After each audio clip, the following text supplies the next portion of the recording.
ano to, 9878. Coins ni Ocean G to. Wala siyang coins. 4. Pindutin mo lang tong kulay pink, hosting.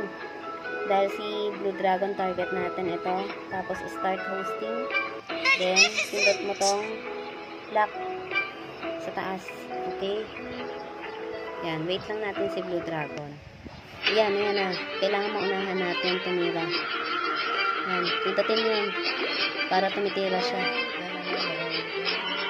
Minsan, ayan. Kailangan tumitira siya.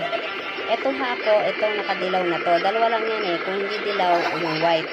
So, dito kasi nakadilaw. Ito ikaw. Okay. Dapat ikaw ang maunang tumira. Kasi pag hindi ikaw ang maunang tumira, wag mo nang ituloy. Yan na, pumutok na siya. Yun, nakuha niya, diba? 15, ilan yan? 22K. Nakuha ni Ocean Key. Yun lang ang tutorial natin. Thank you! Laro-laro na kayo. Ito yung mga naka-on. Kay lock at saka yung hosting. So, okay na. Bye-bye!